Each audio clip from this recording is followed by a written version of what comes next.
এইখনেই হৈছে খানাপাৰাস্থিত Krishnakanta Sandikoi state university মুখ্য কাৰ্যালয়। আহক ভিডিঅ'টো আৰম্ভ কৰোঁ। আচলতে জীৱনটো ভবাৰ দৰে নহয়, কেতিয়াবা নহ'বকৈ কিছুমান কাম কৰিবলগীয়া হয় আৰু তেনেকৈ মানুহৰ জীৱন চক্ৰ চলি থাকে। গতিকে এনেকুৱা ভবা কামটো নহয় আৰু নহ'বকৈ কিছুমান কাম হৈ যায় তেনেকুৱা। গতিকে আপোনালোকে মোৰ ভিডিঅ'বোৰ চাব অনুৰোধ কৰিছোঁ। আপোনালোক চালেহে মোৰ ভাল লাগিব আৰু মোৰ আকৌ ভিডিঅ' বনাবৰ ইচ্ছা যাব। বিভিন্ন ধৰণৰ টপিক মোৰ লগত আছে আৰু বিভিন্ন বস্তু দেখুৱাবলৈ মোৰ মনত খেলাই আছে।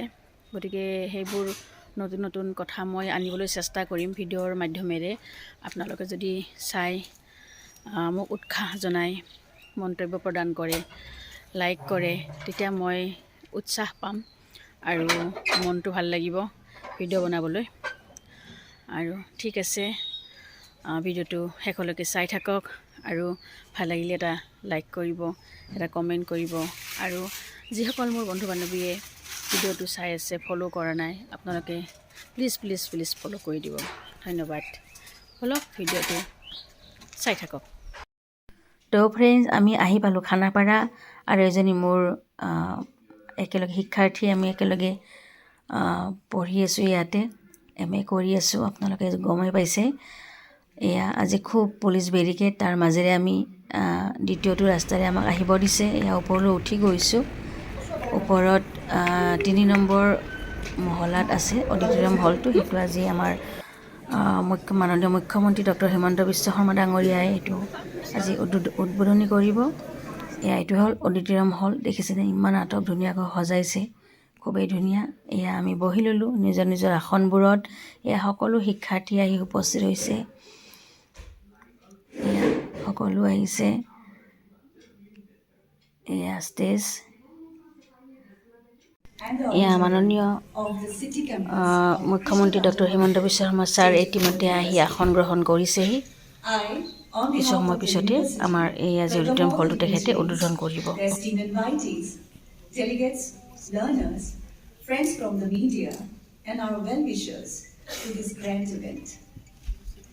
We are honored and privileged to have with us today on the dais the Honorable Chief Minister of Assam, Dr. Himanta Biswa Sarma, the Honorable Education Minister of Assam, Dr. Ronuj Pegu,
Krishnakanta Sandikoi মুক্ত বিশ্ববিদ্যালয়ৰ উপাচাৰ্য professor Rajendra Prasad Das ডাঙৰীয়া, বিশ্ববিদ্যালয়ৰ অধ্যাপকসকল, ছাত্ৰ ছাত্ৰী, বিষয়া কৰ্মচাৰীসকল, আপোনালোক সকলোকে নমস্কাৰ।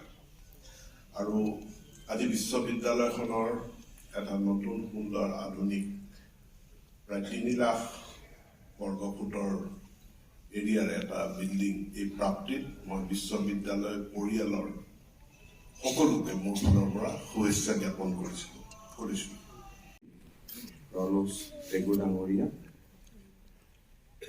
এই বিশ্ববিদ্যালয়ৰ সন্মানীয় উপাচাৰ্য প্ৰফেচাৰ ৰাজেন্দ্ৰ প্ৰসাদ দাস ডাঙৰীয়া, অসম চৰকাৰৰ শিক্ষা বিভাগৰ উপদেষ্টা প্ৰফেচাৰ ননী গোপাল মহন্ত ডাঙৰীয়া, আমাৰ মাজত উপস্থিত এই বিশ্ববিদ্যালয়ৰ প্ৰাক্তন উপাচাৰ্য প্ৰফেচাৰ শ্ৰীনাথ বৰুৱা ডাঙৰীয়া, আজিৰ সভাত উপস্থিত অধ্যাপক অধ্যাপিকাসকল, সুধীবৃন্দ আৰু এই বিশ্ববিদ্যালয়ৰ কৰ্মচাৰীবৃন্দ আৰু শিক্ষাৰ্থীসকল, কৃষ্ণকান্ত সন্দিকৈ ৰাজ্যিক বিশ্ববিদ্যালয়ৰ জীৱন পৰিক্ৰমাত আজিৰ দিনটো এটা উল্লেখনীয় দিন। বিশ্ববিদ্যালয়ৰ আজিৰ এই দিনটোত আমি মহানগৰ চৌহদৰ শৈক্ষিক ভৱন আৰু এই সুন্দৰ প্ৰেক্ষাগৃহটিৰ শুভ উদ্বোধনৰ সাক্ষী হ'ব পাৰিছোঁ। স্বাভাৱিকতে বিশ্ববিদ্যালয়ৰ পৰিয়ালৰ বাবে আজিৰ দিনটো এটা প্ৰাপ্তিৰ দিন আৰু অসমৰ শৈক্ষিক আৰু বৌদ্ধিক সমাজখনৰ বাবেও আজিৰ দিনটো সঁচাকৈয়ে আনন্দৰ দিন।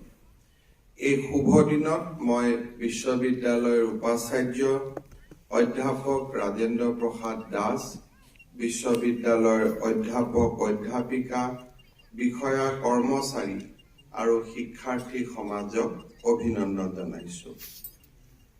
অত্যন্ত নান্দনিকভাৱে গঢ়ি তোলা এই ভৱনটিৰ নিৰ্মাণৰ সৈতে জড়িত আৰ্কিটেক্ট, অভিযন্তা আৰু শ্ৰমিকসকলকো মই আজিৰ এই দিনটোত অভিনন্দন জনাইছোঁ। আজি আমি এনে এখন বিশ্ববিদ্যালয়ৰ চৌহদত উপস্থিত আছোঁ, যাৰ সৈতে জড়িত আছে বিৰল জ্ঞান তপস্বী কৃষ্ণকান্ত সন্দিকৈৰ নাম। প্ৰাচ্য বিদ্যানৱ ডক্টৰ কৃষ্ণকান্ত সন্দিকৈ আছিল জ্ঞানৰ সাধক। উত্তম সাহিত্য কীৰ্তিৰ লগতে ৰাজ্যৰ শৈক্ষিক ক্ষেত্ৰখনলৈও তেখেতে অপৰিসীম আৰু অমূল্য অৱদান আগবঢ়াই থৈ গৈছে। গুৱাহাটী বিশ্ববিদ্যালয়ৰ প্ৰথমগৰাকী উপাচাৰ্য হিচাপে ৰাজ্যৰ উচ্চ শিক্ষাত তেখেতে এক নৱজাগৰণৰ সূচনা কৰিছিল। আজীৱন অক্লান্তভাৱে জ্ঞানৰ সাধনাত ব্ৰতী হৈ ৰোৱা এইগৰাকী মহান শিক্ষাবিদ পণ্ডিতৰ প্ৰতিও মই আজিৰ শুভ দিনটোত কৃতজ্ঞ অসমবাসী ৰাইজৰ হৈ শ্ৰদ্ধা নিবেদন কৰিছোঁ। পণ্ডিত কৃষ্ণকান্ত সন্দিকৈয়ে কৈছিল, শিক্ষা আৰু জ্ঞানৰ মাজত এটা পাৰ্থক্য আছে। বিদ্যালয় আৰু মহাবিদ্যালয়ৰ শিক্ষাৰ উদ্দেশ্য হৈছে ইয়াৰ ছাত্ৰ জীৱনক উপযুক্ত ৰূপে গঢ়ি তোলা। জ্ঞানৰ সন্ধান হৈছে পবিত্ৰ ব্ৰত, যি জীৱনৰে এটা বিশেষ ৰূপ। আৱহমান কালৰ পৰা আমাৰ শিক্ষা ব্যৱস্থাক জ্ঞান আহৰণক প্ৰধান লক্ষ্য হিচাপে লোৱা হৈছে। সমগ্ৰ বিশ্বই ভাৰতবৰ্ষক অতীজৰে পৰা জ্ঞান আৰু প্ৰজ্ঞা সাধনাৰ বাবে শ্ৰদ্ধা আৰু সমীহ কৰিছিল। বেদৰ সৃষ্টিৰ আৰম্ভণিৰ পৰা প্ৰজ্ঞানং ব্ৰহ্ম এই ধৰণৰ মহাকাব্যৰে ভাৰত সভ্যতা আৰু সংস্কৃতিৰ পীঠভূমি ৰূপে গঢ় লৈ উঠিছিল। এনেদৰে আমি মাননীয় মুখ্যমন্ত্ৰীগৰাকীৰ ভাষণ শুনি অতি গুৰুত্বপূৰ্ণ ভাষণ প্ৰদান কৰিছে তেখেতে। আমি সমৃদ্ধ হ'লোঁ আৰু চাহ মিঠাই খাই আমি হলৰ পৰা ওলাই আহিলোঁ। এইখনেই কৃষ্ণকান্ত সন্দিকৈ ৰাজ্যিক মুক্ত বিশ্ববিদ্যালয়।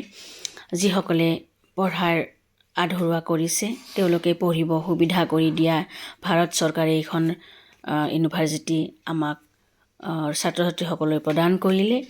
এয়া মহৎ কাম, আমি চৰকাৰখনলৈ ধন্যবাদ জনাব লাগিব। আৰু এইটো হ'ল মুখ্য কাৰ্যালয়, কৃষ্ণকান্ত সন্দিকৈ ৰাজ্যিক মুক্ত বিশ্ববিদ্যালয়ৰ এইটো মুখ্য কাৰ্যালয়। এইটো কইনাধৰা অপজিটত আছে, কইনাধৰা যিটো হেল্থ চিটি হস্পিটেল তাৰ অপজিটত অৱস্থিত। আৰু আপোনালোকে আহিলে, মই আগতে এটা ভিডিঅ' দিছোঁ, ভিডিঅ'টো আপোনালোকে চাব পাৰে, মোৰ ইউটিউব চেনেলত আছে MD ভিডিঅ' ক্ৰিয়েটৰ, সেইটো আপোনালোকে ছাবস্ক্ৰাইব কৰি ল'ব আৰু মোৰ ভিডিঅ'বোৰ পাই থাকিব। আগতে মই দিছোঁ ইয়াৰ বিষয়ে, এই ইউনিভাৰ্চিটিখনৰ বিষয়ে মই ভিডিঅ'টো। পঢ়া আধৰুৱা কৰিছে, তেওঁলোকে আধৰুৱা কৰিব নালাগে। আৰু এতিয়া আজি মুখ্যমন্ত্ৰীৰ ভাষণতো ক'লে এইটো 12B লৈ পৰিৱৰ্তন কৰিব আৰু এতিয়াৰ পৰা ইয়াত আপোনালোকে ডক্টৰ ডিগ্ৰীৰ পৰা সকলো উপলব্ধ হ'ব। বন্ধু বান্ধৱীসকল, এইটোৱে আছিল মোৰ আজিৰ ভিডিঅ'টো। কেনেকুৱা পালে জনাব আৰু আপোনালোকেও আহিব ইয়ালৈ যদি কাৰোবাৰ পঢ়িবৰ ইচ্ছা আছে, আধৰুৱা পঢ়াখিনি শেষ কৰিব পাৰিব। ধন্যবাদ।